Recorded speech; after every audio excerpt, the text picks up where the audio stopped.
চলো বন্ধুরা, তোমাদের সাথে একটা আজকে গল্প শেয়ার করি।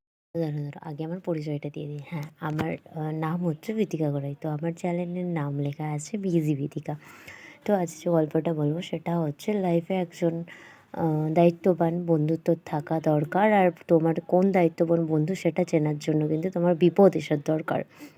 এবারে হচ্ছে যে আমি অ্যাকচুয়ালি এরকম গল্প কেন বলছি, হ্যাঁ, আর লাইফে কোনো তুমি যদি মেয়ে হও, আমি মনে করি মেয়ে বন্ধুর থেকে একটা ছেলে বন্ধুর সব থেকে লাইফে থাকা বেটার। যে গল্পটা বলবো সেটা হয়তো আমার লাইফের না, বাট কোনো একজন কারোর হবে। তো একটা মেয়ে হঠাৎই সে চলে যায়, বাইরে গিয়েছিল। তো ট্রেনে করে বাসে করে ফার্স্ট তার জার্নি ছিল।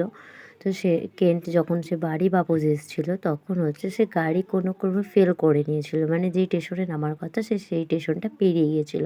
তো সেইভাবে জানা নেই যে কোথায় নামলে সে আবার বাপস বাড়ি আসবে। তো হঠাৎ ওই দিন কিন্তু একটা মেয়ের কোনো ফোনে রিচার্জ ছিল না, কিচ্ছু ছিল না, কিন্তু কোনো সলিউশন ছিল না। হ্যাঁ, তো তাহলে বাড়ি কী করে এলো?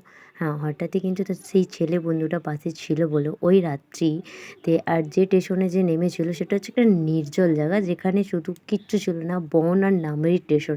না কোনো আজকের ডেটে পুলিশ ছিল, না কোনো একটা লোক ছিল ওই জায়গায়। বাট কিন্তু ওই ছেলেটা ছিল বলে আজকে মেয়েটা সুস্থ স্বাভাবিক হয়ে বাড়ি এসেছে। কারণ মেয়েটা ওই সময় অনেক কান্নাকাটি করেছিল। আর তার কিন্তু ফ্রেন্ড ফোন থেকে তাকে অনেকটা বোঝায় যে, ভাই তুই কাঁদিস না, কাঁদলে বিপদ আসবে।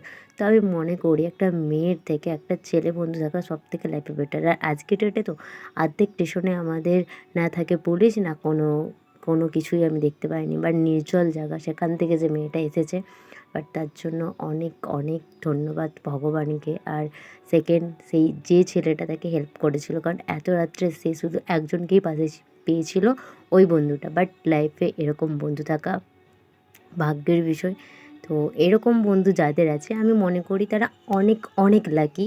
তো এরপরে তোমরা আর স্যাড হইও না যে আমাদের কিছু নেই, কারণ ওই রাতটা কিন্তু ওই মেয়েটা ফিল করতে পেরেছিল যে অ্যাকচুয়ালি তোমার পাশে কে থাকবে। ওই দিন কিন্তু তার পাশে সেরকম কেউ ছিল না, বাট হ্যাঁ, দুজন ছিল, একজনের ফ্রেন্ড ছিল আর তার নিজের দাদাভাই। বাট ওরা দূর থেকে হয়তো ওকে কিছু বলতে পারেনি বা ওকে সামনে আনতে যেতে পারেনি, বাট ওরা কিন্তু সাহস দিয়েছিল, কারণ ওই নির্জল জায়গাতে একটা মেয়ে দাঁড়িয়ে থাকা মানে বিশাল ব্যাপার। তো আমি এটাই বলতে চাই যে আজকের ডেটে যারা ভাবো না একটা মেয়ের পাশে একটা ছেলে বন্ধু, ছেলেটা ভালো না, হ্যাঁ না তা না, বাট আমি কিন্তু বলবো আজকের ডেটে বিপদে কিন্তু একটা ছেলেই থাকবে। যতই বিপদ হোক না কেন, একটা মেয়ে বাড়ি থেকে বেরোতে পারবে না, বাট একটা ছেলে কিন্তু নির্ভয়ে বাড়ি থেকে বেরোতে পারবে। একটা মেয়ে একটা ছেলের সাথে থাকলে না অনেকটা ঠিক মনে হয় একটা বাক্সের ভেতরে থাকা জিনিসটা যেরকম সুরক্ষিত থাকে, সেরকম একটা মেয়ে একটা ছেলে বন্ধুর সাথে বেরোলে ঠিক এই জায়গাটাই থাকে। কারণ একটা মেয়ের সাথে বেরোলে কিন্তু দুজনেরই বিপদ হলে কেউ কিছু করতে পারবে না। যতই বলি আজকের ডেটে যে মেয়েরা সব পারে, বাট মেয়েদের কিন্তু স্বাধীনতা যতই নিক না কেন একটা ছেলের কাছ থেকে একটা মেয়ে হেরে যাওয়ারই কথা, আমি এটা বলবো। কারণ একটা মেয়ের পাশে যখন একটা ছেলে থাকবে, বাট হঠাৎ করে কিন্তু কেউ আগে আসতে পারবে না। কিন্তু একটা মেয়ের পাশে যদি একটা মেয়ে ফ্রেন্ড থাকে, বিপদ আগে আসবে। তো আজকে ভিডিওটা এটাই যে আমি বলবো লাইফে একটা করে ছেলে বন্ধু রাখো, তো বিপদটা তোমার খুব কম হবে। তো আজকে গল্পটা অ্যাকচুয়ালি গল্প না, কোনো তো এরকম ভেবে চিন্তে কিন্তু একা একা কখনো বেরোবে না। মেয়েদেরকে বলছি যতই বলো যে আমার কি স্বাধীনতা নেই, হানা ত্যানা, এটা আমরাও ভাবতাম। বাট এই গল্পটা শোনা বা এই কাহিনিটা শোনার পর কিন্তু আমার আর একা বা স্বাধীনতার দরকার হয়নি।